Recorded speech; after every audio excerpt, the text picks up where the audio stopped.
Hey guys, in this video I'll show you how to create a habit tracker in Notion. First, I'll create a new page and let's name this habit tracker.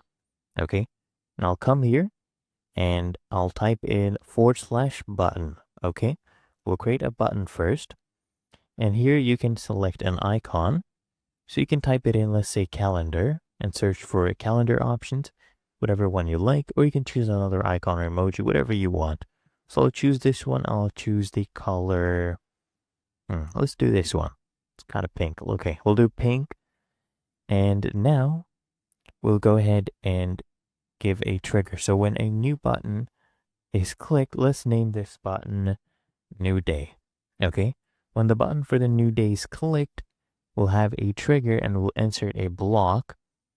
And we'll put this symbol first. Okay, the @ symbol. And then I want you to type in today. So choose this one, date when duplicated. So what will happen today? Okay, we'll do checkboxes. So do /check. Okay, so we'll have a to-do list. So let's say eat, press enter, sleep, and press enter. Let's do repeat. Okay, so that is my action. Okay, so click on done.